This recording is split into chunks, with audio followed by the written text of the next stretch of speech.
எப்பொழுதுமே போரை விட சமாதான காலம் என்பது ஆபத்தானது என்று கூறுவார்கள். போர் விளைவித்த அழிவுகளை விட சமாதானம் விளைவித்த அழிவுகள் தான் ஏராளம் என்பது பல சந்தர்ப்பங்களிலும் வரலாற்று பாடமாக இருந்திருக்கின்றது. குறிப்பாக பாரிய படைப்பலம் கொண்ட ஒரு தரப்பினால் வலிந்து திணிக்கப்பட்டுள்ள ஒரு போருக்கு எதிராக தன்னை காப்பாற்றிக் கொள்ளுகின்ற ஒரு போராட்டத்தை நடத்தி வருகின்ற தரப்பை ஒரு சமாதான காலம் என்பது பலவீனப்படுத்திவிடும் என்பதே பொதுவான ஒரு போரியல் பார்வை. இப்பொழுது அமெரிக்காவுக்கும் ஈரானுக்கும் இடையில் ஏற்பட்டுள்ள யுத்த நிறுத்தமாகட்டும், நடைபெற இருப்பதாக கூறப்படுகின்ற சமாதான பேச்சுவார்த்தைகளாகட்டும், இரண்டுமே ஈரானுக்கு பாதகமான விளைவை ஏற்படுத்தக்கூடிய சாத்தியமே அதிகம் இருப்பதாக கூறப்படுகின்றது. அமெரிக்கா ஒரு தரப்பை சமாதானத்திற்குள் வலிந்து கொண்டு வருவதென்பதே பேச்சுவார்த்தை மேசையில் வைத்து அந்த தரப்பை வீழ்த்துவதற்காகத்தான். இதற்கு நிறைய உதாரணங்கள் வரலாற்றில் இருக்கின்றன. வியட்நாம் யுத்தத்தின் போது பாரிஸ் பீஸ் அகார்ட்ஸ் என்ற ஒன்றை அமெரிக்கா கொண்டு வந்து எப்படி வியட்காங் கெரில்லாக்கள் பலரை வீழ்த்தியது என்பது ஒரு சிறந்த உதாரணம். அதேபோன்று தலிபான்களுடன் அமெரிக்கா ஏற்படுத்தியிருந்த டோஹா அக்ரிமெண்ட்டும் ஆப்கானிஸ்தானியர்களை வீழ்த்தும்படியாக அமைந்திருந்ததாகவும் ஆய்வாளர்கள் சுட்டி காண்பிக்கின்றார்கள். இப்படி அமெரிக்கா சமாதான பேச்சுவார்த்தைகளை சமாதான பொறியாக மாற்றிய பல சம்பவங்கள் வரலாற்றில் இருக்கின்றன. ஈரான் அமெரிக்காவின் இதுபோன்ற சமாதான பொறிக்குள் வீழ்ந்து விடுமா அல்லது அங்கு வைத்து அமெரிக்காவை அது வீழ்த்துமா என்பதுதான் இன்றிருக்கின்ற பிரதான கேள்வி. இந்த விடயம் பற்றித்தான் இன்றைய உண்மையின் தரிசனம் நிகழ்ச்சியில் கொஞ்சம் விரிவாக ஆராய இருக்கின்றோம்.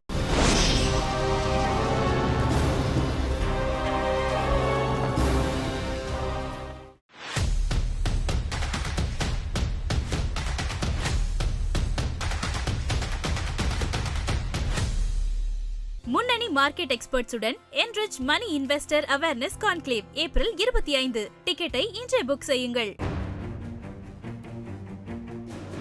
ஒரு கடுமையான யுத்தம் ஒரு நாட்டை ஆட்கொள்ளுகின்ற போது, தமது தேசத்தின் மீது போர் அமெரிக்கா போன்ற பலம் கொண்ட ஒரு எதிரியினால் திணிக்கப்படுகின்ற போது, ஒற்றே மனதுடன் நின்று அதனை எதிர்கொள்ளும் மனநிலையில்தான் பாதிப்புக்குள்ளாகின்ற தேசத்தின் ஒவ்வொருவரும் இருப்பார்கள். மரணம் நிச்சயமென்றாகிவிடுகின்ற போது வேறு வழியே இல்லாமல் எதிர்த்து ஓர்மத்துடன் நின்று போர் புரியவே அவர்கள் தலைப்படுவார்கள். அந்த நேரத்தில் தங்களுக்கிடையேயான எந்த பேதமும் அவர்கள் கண்கள் முன்பு தெரிய மாட்டாது. குடும்பம் பற்றிய யோசனைகள் வராது. எதிர்காலம் பற்றிய கவலைகள் கண்முன்னே வரமாட்டாது. எதிரி தொடர்ந்து தாக்கிக் கொண்டே இருக்கும் போது தாக்குதலுக்குள்ளாகின்ற ஒவ்வொரு மனிதனினதும் ஒரே குறிக்கோள் போராடுவது மாத்திரம்தான். போரை எதிர்கொள்ளுவது எப்படி என்பது மாத்திரம்தான் அவர்கள் அத்தனை பேரினதும் ஒரே சிந்தனையாக இருக்கும். ஆனால் யுத்த நிறுத்தம் ஒன்று ஏற்பட்டு சமாதான பேச்சுவார்த்தை என்ற வாழ்வதற்கான ஒரு ஒளிக்கீற்று எப்பொழுது கண்முன் தெரிகின்றதோ அந்த கணத்தில் பல காரியங்கள் அவனது சிந்தனைக்குள் வந்துவிடும். குடும்பம் பற்றிய சிந்தனை, எதிர்காலம் பற்றிய சிந்தனை, சேர்த்து வைத்துள்ள பணம் பற்றிய சிந்தனை, பிள்ளையின் எதிர்காலம் பற்றிய சிந்தனை, உயிர் வாழ்ந்தாக வேண்டும் என்ற சிந்தனை. ஒரு கடுமையான யுத்த சூழ்நிலையின் நடுவில் யுத்த நிறுத்தத்தினூடாக எதிரிக்கு அமெரிக்கா போன்ற நாடுகள் கொடுக்க முனைவது இதனைத்தான். கடுமையான யுத்தத்தின் நடுவே அமெரிக்கா கொடுக்கின்ற இந்த கால அவகாசம் இருக்கின்றதே மிகப்பெரிய உளவியல் பலவீனத்தை எதிரிக்கு ஏற்படுத்திவிடும். அடுத்தது, அமெரிக்காவை பொறுத்தவரையில் ஒரு சமாதான காலம்தான் தனது எதிரியின் பலவீனங்களை அறிந்து கொள்வதற்கு அமெரிக்கா எடுத்துக் கொள்ளுகின்ற சரியான சந்தர்ப்பம். எதிரியின் தலைவர்கள் பலர் அழிக்கப்பட்ட நிலையில் அந்த சமாதானம் பற்றிய தீர்மானத்தை யார் எடுக்கின்றார்கள்? இராணுவத்திற்குள்ளே யாருக்கு செல்வாக்கு இருக்கின்றது? எந்தெந்த தரப்புகளுக்கிடையே அதிகார போட்டி இருக்கின்றது? எதிரியின் கோட்டைக்குள் எங்கெங்கெல்லாம் ஓட்டைகள் இருக்கின்றன, எங்கெங்கு இடைவெளிகள் இருக்கின்றன, எதிரியின் தரப்பில் யாரை வளைத்து போடலாம், யாரை தனக்கு சாதகமாக மாற்றலாம், யார் அங்கு பலவீனமான உளவியலுடன் இருக்கின்றார்கள், இவைகளை தேடி கண்டுபிடிப்பதற்கு வசதியான ஒரு காலம்தான் அமெரிக்காவை பொறுத்தவரையில் இந்த சமாதான காலம். மேற்குலகில் இதற்கென்றே பல வல்லுநர்கள் இருப்பார்கள். பேச்சுவார்த்தைக்கு வருகின்ற எதிரியின் உடல் மொழியினை ஆராய்ந்து அவனது பலம் பலவீனத்தை கணிப்பிடுவார்கள். பேச்சுவார்த்தைக்கு வருகின்றவர்கள் பேசுகின்ற போது அவர்களது குரலில் தொனிக்கின்ற நம்பிக்கையின் அளவு, அவர்கள் உபயோகிக்கின்ற வார்த்தைகள், அவர்களது ஐ கான்டாக்ட், இது போன்ற பல விடயங்களை மிக மிக நுணுக்கமாக அவதானித்து எதிரியின் உளவியலை கணிப்பிடுவார்கள். அது ஒரு கலை. பெரிய பெரிய நாடுகள் இதற்கென்றே பல வல்லுநர்களை வைத்திருக்கின்றார்கள். இலங்கையில் சமாதான பேச்சுவார்த்தைகள் நடைபெற்றுக் கொண்டிருந்த காலகட்டத்தில் இதுபோன்ற ஆய்வுகளை செய்கின்ற இருவரை சந்தித்து பேசுகின்ற சந்தர்ப்பம் எனக்கு கிடைத்திருந்தது. தமிழ் தலைவர் ஒருவருக்கு நீரிழிவு நோய் இருப்பதை அவரது உடல் மொழியில் இருந்து கண்டறிந்த அவர்கள் முடிவு எடுக்கின்ற வேகம் இன்னும் எத்தனை காலத்தில் அவருக்கு குறைவதற்கு சந்தர்ப்பம் இருக்கின்றது என்றெல்லாம் கணிப்பிடுகின்ற அளவுக்கு அவர்கள் ஆராய்ந்திருந்தார்கள். பேச்சுவார்த்தைக்கு வருகின்றவர்களுக்கு கைலாக கொடுக்கின்ற போது அவர் பிரயோகிக்கின்ற அழுத்தம் எந்த அளவுக்கு இருக்கின்றது, பெருவிரல் எந்த அளவுக்கு அழுத்துகின்றது, கைலாக கொடுக்கின்ற போது அவரது கண்கள் எங்கே நோக்குகின்றன என்றெல்லாம் நுண்ணியமாக அவதானித்தார்கள். ஒரு வீடியோவில் அவர் பேச்சுவார்த்தைக்கு வந்தவர்களுடன் ஒரு ஆசனத்தில் அமர்கின்ற காட்சி பற்றி கூறினார்கள். முஷ்டியை மடித்து அந்த கையை ஆசனத்தில் ஊன்றி அவர் அமர்ந்த காட்சியை பல கோணங்களில் ஆராய்ந்தார்கள். இப்படி எங்களுடைய பார்வைக்கு வெறும் ஒரு பேச்சுவார்த்தை நடந்தது என்று கூறி சாதாரணமாக நாங்கள் கடந்து செல்கின்ற விடயத்திற்கு அப்பால் 1000 காரியங்கள் இருக்கின்றன. அமெரிக்கா இந்த பேச்சுவார்த்தையில் இதனை நிச்சயம் செய்திருக்கும் என்றே நான் உறுதியாக நம்புகின்றேன். எதிரியை இதுவரை சரியானபடி கணிப்பிட்டிருக்கும். கடந்த வாரம் அமெரிக்காவுக்கும் ஈரானுக்கும் இடையில் பாகிஸ்தானில் நடைபெற்ற சமாதான பேச்சுவார்த்தைக்கு ஈரான் சார்பில் 71 பேர் சென்றிருந்தார்கள். அமெரிக்கா சார்பில் 300 பேர் சென்றிருந்தார்கள். மெய்ப்பாதுகாவலர்கள், ஆலோசகர்கள், துறைசார் வல்லுநர்கள் போன்றவர்களை கடந்து எதிரியை கணிப்பிடுகின்ற உளவியல் தரப்பினரும் நிச்சயம் அமெரிக்காவின் பேச்சுவார்த்தை குழுவில் சென்றிருப்பார்கள். ஈரானும் இதுபோன்ற ஏற்பாடுகளை செய்வதற்கு சந்தர்ப்பம் இருக்கின்றதா என்றால் நிச்சயம் இருக்கின்றது. ஆனால் அமெரிக்கா போன்று ஒரு பேச்சுவார்த்தை மேசையை பொறியாக மாற்றுகின்ற நுணுக்கமும் அனுபவமும் ஈரானுக்கு பெரிய அளவில் இருப்பதற்கு சந்தர்ப்பம் இல்லை என்றே நான் நம்புகின்றேன்.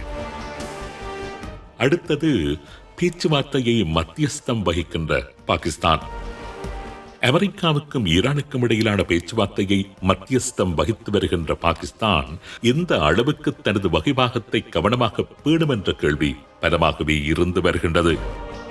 நான் மத்தியஸ்தம் சம்பந்தமான கற்கைகளை மேற்கொண்டிருக்கின்றேன்.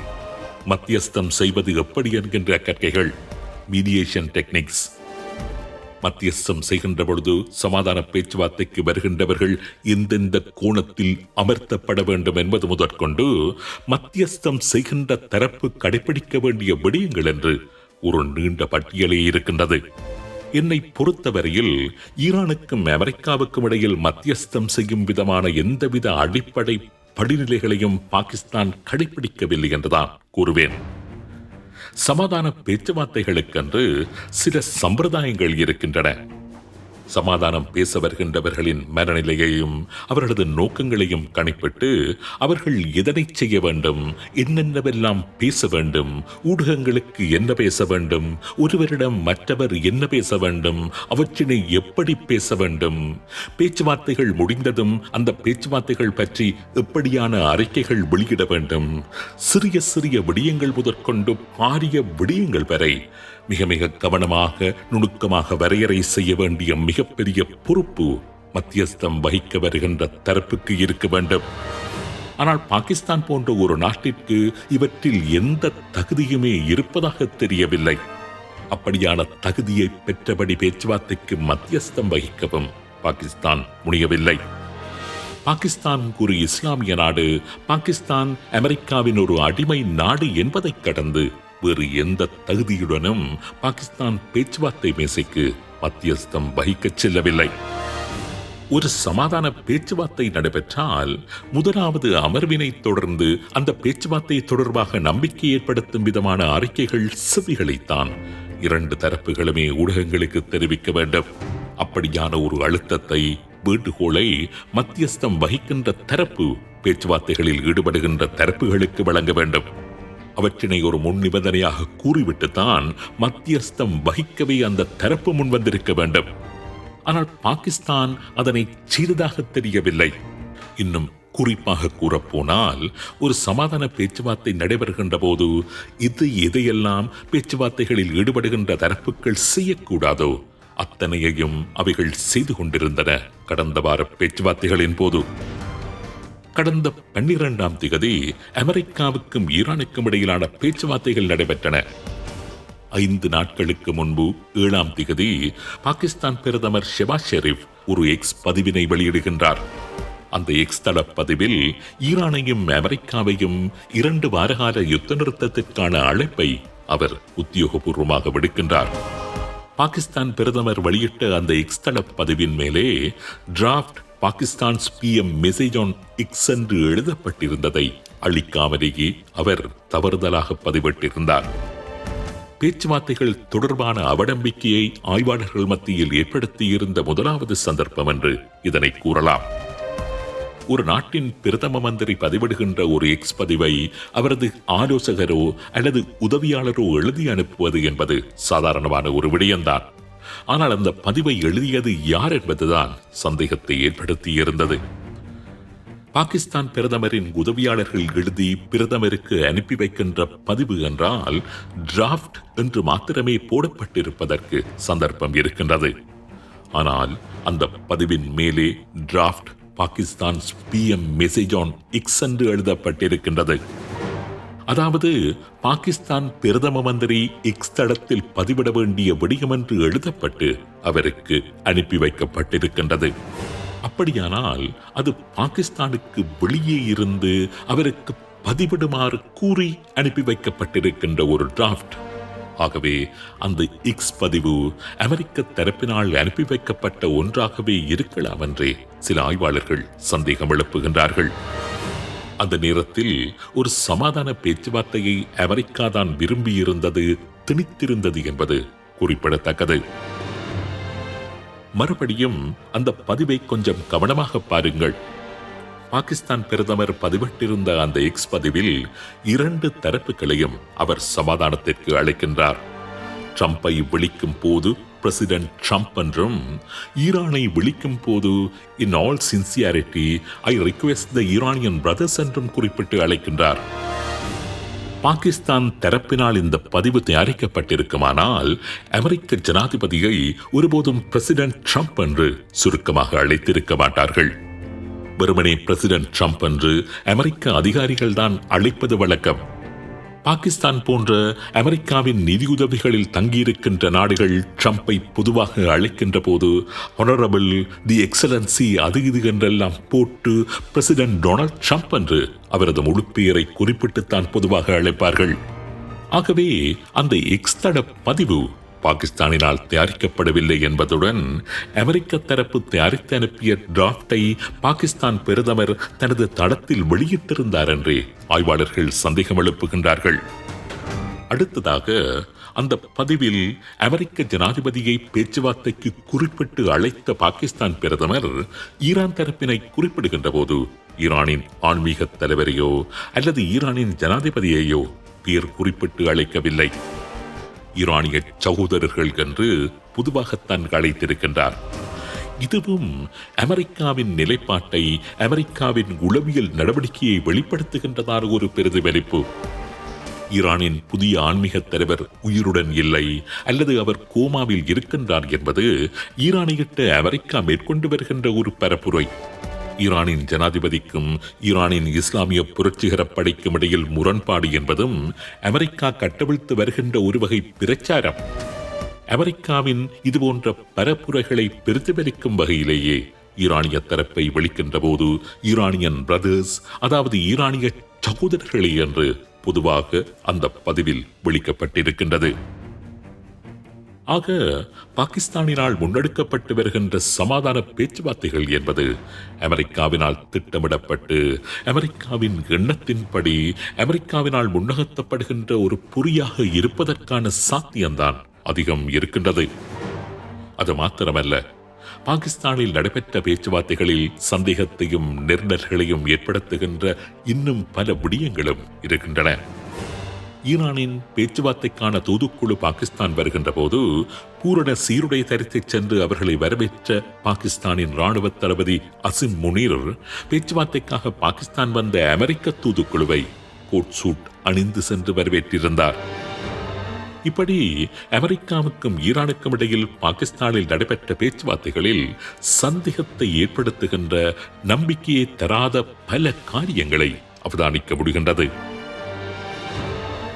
இந்த பின்னணியில் தான் இனிவரும் காலத்தில் நடக்க இருக்கின்ற பேச்சுவார்த்தைகளையும் நாம் பார்த்தாக வேண்டியிருக்கின்றது.